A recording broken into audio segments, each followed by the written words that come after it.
Yes, let us proceed further.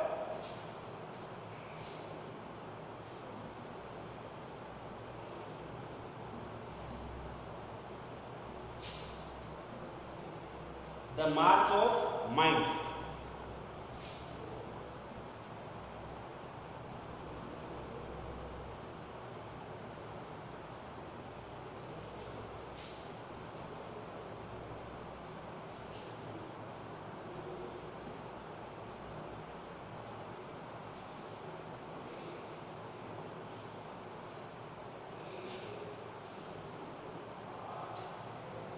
I hope the writer is there in your mind. The march of mind, of course, by S. Radhakrishnan. Where we were the last time.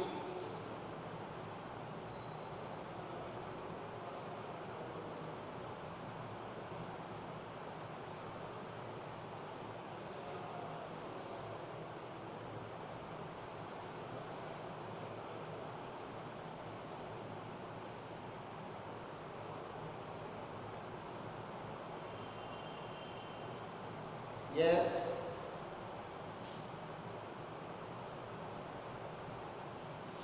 We were here, I think,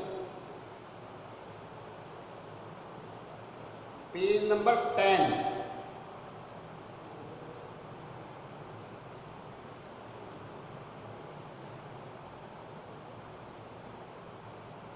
First line. The disappropriate emphasis on science and technology. We were here. Last में हमने क्या किया था देखो, scientific man is not the whole man, intellectual man, commercial man, they are not the whole man. ये पूर्णता को प्राप्त व्यक्तित्व नहीं है. फिर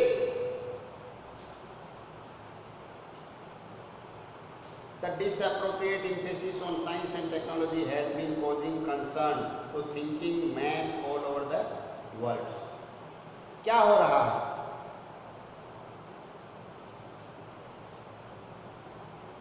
बड़ा एक महत्वपूर्ण शब्द आया है इस लाइन में, डिसप्रोपोर्शनेट. डिसप्रोपोर्शनेट क्या है?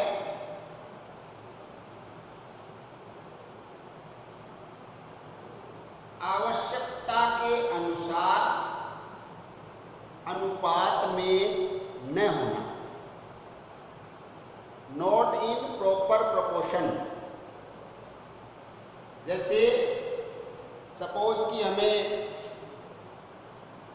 दिन में 2 बार 3 बार भोजन करते हैं. अब कोई व्यक्ति 5-6 बार या सारे दिन भोजन ही करता रहे, या कोई एक बार ही न करे, दैट इज डिसप्रोपोर्शनेट. या आप देखें कि बहुत सी चीज़ें हैं अपने जीवन में जो एक निश्चित अनुपात, चाय बनाते हैं तो चाय में अपने एक प्रोपोर्शन होता है कि इतनी चाय पत्ती, इतनी चीनी, इतना पानी, इतना दूध, क्वांटिटी के अनुसार हर एक चीज़ का मात्रा, प्रोपोर्शन, उसमें अनुपात फिक्स होता है या नहीं होता है? होता है. हलवा बनाते हैं, हलवे में भी घी, चीनी, सूजी, आटा जो भी आप डालते हैं तो सबका अनुपात कुछ हद तक फिक्स है या नहीं है? यूँ थोड़ी है कि जो चीज़ चाहे जितनी डाल दी.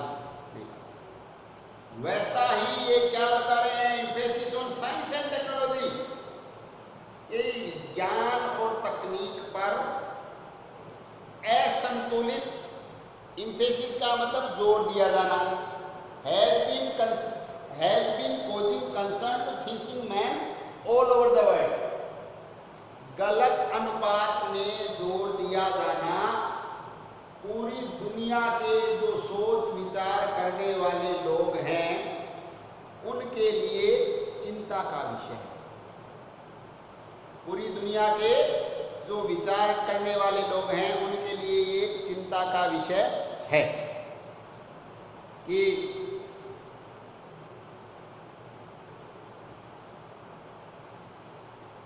विज्ञान और तकनीक है, ये हमें कहाँ ले जा रहे हैं, ये हमें कहाँ ले जा रहे हैं, ये हमारे लिए एक चिंता का विषय निश्चित रूप से है।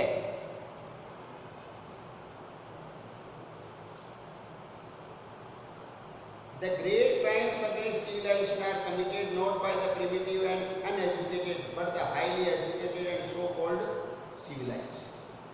ये देखिए कंसर्न का मुख्य बिंदु, कंसर्न का मुख्य बिंदु क्या हुआ कि जो अधिकांश अपराध बड़े बड़े सुनियोजित तरीके से क्राइम किए जा रहे हैं, वो कहाँ हो रहे हैं, किन के द्वारा किए जा रहे हैं।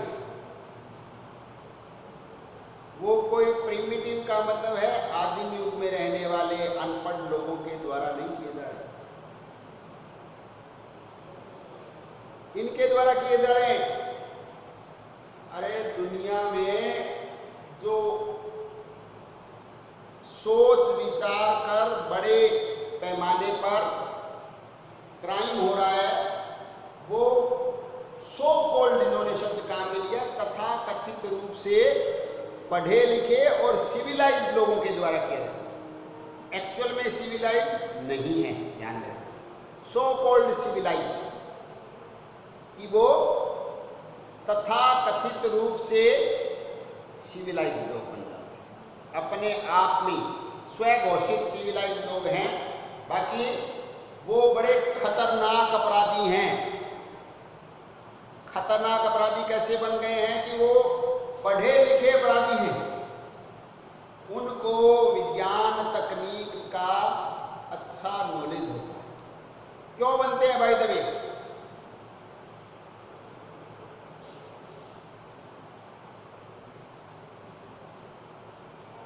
देखिए आप लोगों को ध्यान होगा, या भी थोड़ा लंबा समय बीत गया है, आप अपने पेरेंट्स से, चाचा मामा नाना से पूछेंगे, दादा से, तो बताएंगे 9/11 बोलते ही क्या दिमाग में आता है? आप पूछें 9/11 आप टाइप करके देखना इंटरनेट पे क्या आता है। बड़ी एक विध्वंसात्मक घटना घटित हुई थी।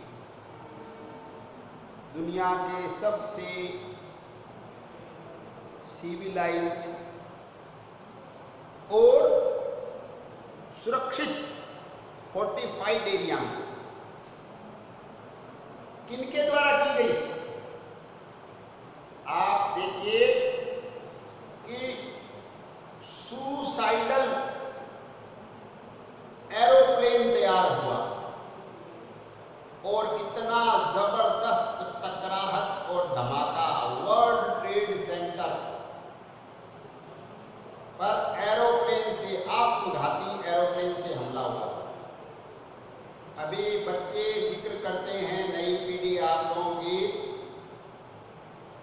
पैकेज के बारे में, पढ़े लिखे बच्चे बड़े कंसर्न होते हैं।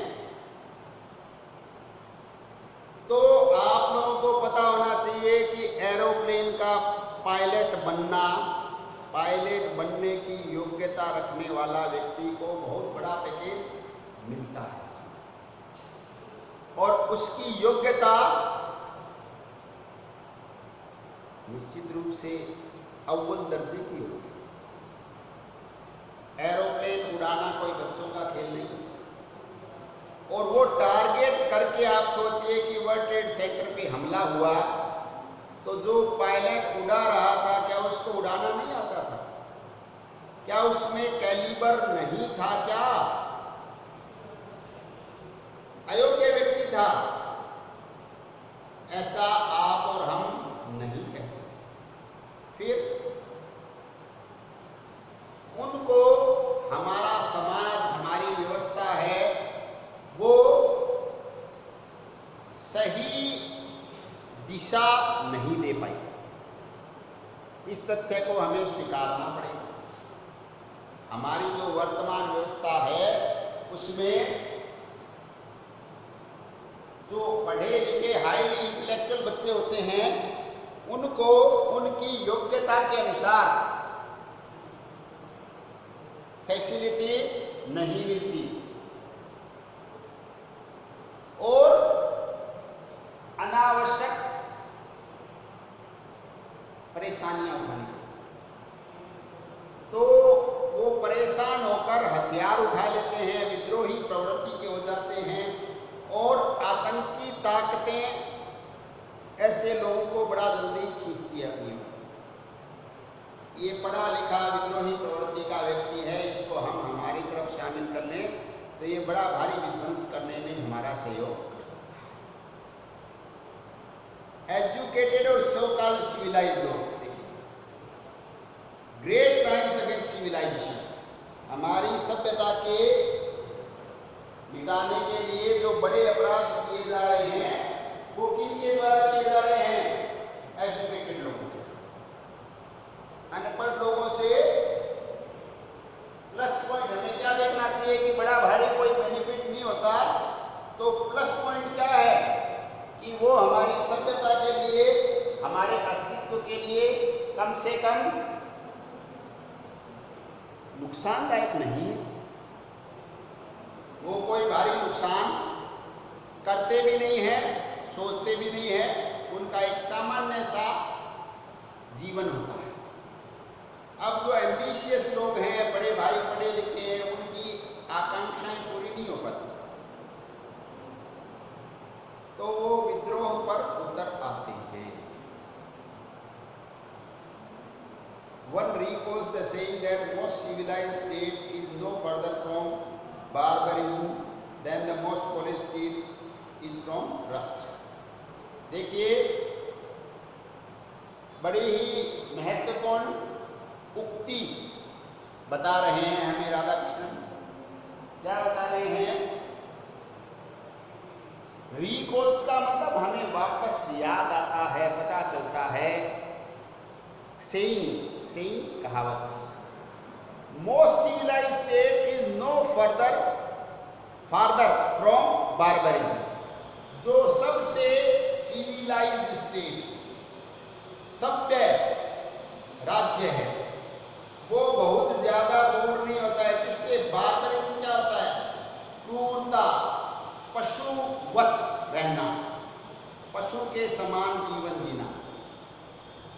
देन तुलना किससे? Most polished steel is from rust, most polished steel from rust, कि कितना भी पॉलिश किया हुआ लोहा क्यों न हो, उसको जंग लगने की संभावनाएं हमेशा बनी रहती है या नहीं रहती है?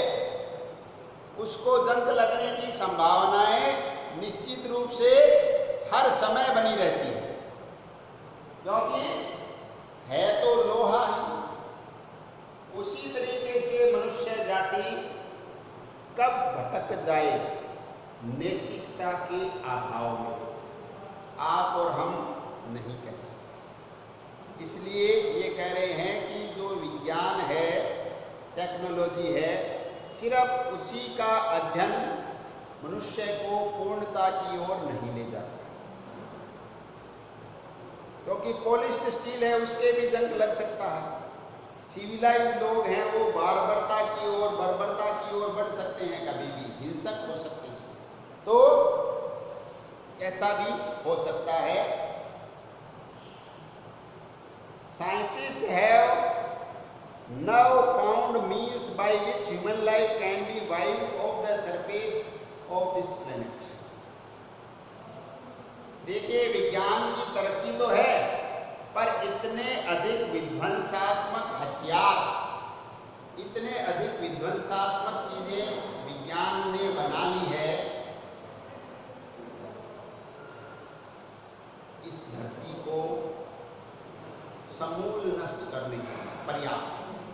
जो मनुष्य जीवन है वो इस धरती से, human life can be wiped off the surface of the planet, कि इस धरती के ऊपर से मनुष्य का जो अस्तित्व है वो पूरा वाइड ऑफ का मतलब एकदम साफ कर देना, डिस्ट्रॉयड कंप्लीटली किया जा सकता है। अब इतने खतरनाक हथियार बनकर तो तैयार हैं, बस उनका उपयोग बाकी है।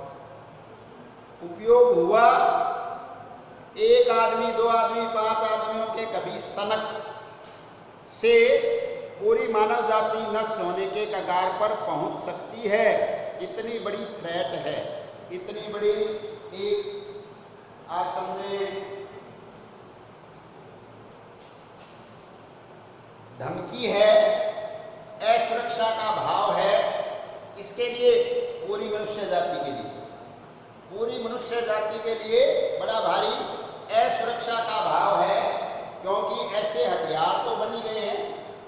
अब वो हथियार कब चल जाए या कौन उनको अनलेस्ट कर दे, छोड़े गए पूरे सबको विध्वंस, लाखों करोड़ों लोगों का जीवन एक साथ एक बटन दबाने से हो सके, ऐसी भी विध्वंसात्मक चीजों का इजाद विज्ञान के सहयोग से हो चुका है।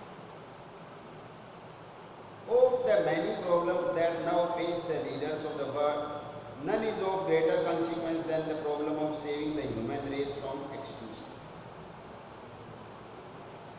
देखिए, ये ही एक प्रॉब्लम हो जाए तो आदमी के लिए फिर अन्य कार्यों की ओर ध्यान देना, कंसंट्रेट करना आसान नहीं होता। विश्व समुदाय के जो नेतृत्व है उनके सामने समस्याएं हमेशा रहती है, हमेशा रहेंगी भी कुछ न कुछ, पर ऐसी समस्या, कैसी समस्या? पहली समस्या तो यही है विश्व के नेतृत्व के समक्ष कि मनुष्य जाति को लुप्त होने से बचाए रखना। असुरक्षा का भाव बड़ा भारी, इस मनुष्य जाति को बचाकर रखना, सुरक्षित रखना। अरे शांति और सुरक्षा के बिना अन्य कोई भी कार्य सही तरीके से अंजाम देना संभव ही नहीं होता है। शांति और सुरक्षा के बिना अन्य कोई भी कार्य सही तरीके से अपने अंजाम पर पहुंचाया जाना संभव नहीं है। और विश्व समुदाय के नेताओं के समक्ष बहुत सारी समस्याएं जो वो फेस कर रहे हैं, none is so graver of so graver consequence, और कोई भी इतने ग्रेवर क्या होता है, गंभीर, कंपैरेटिवली है, कॉन्सिक्वेंसेस इस परिणाम वाली है, than the problem of saving human race from extinction. किसकी तुलना? मनुष्य जाति को समाप्त होने से बचाए रखने की तुलना में और कोई भी समस्या इतनी गंभीर हो ही नहीं सकती। आते में जीवन की रक्षा, जीवन की रक्षा सबसे गंभीरतम मुद्दा है, उसके बाद ही अन्य किसी मुद्दे का नंबर आता है। We will continue next video. Thank you.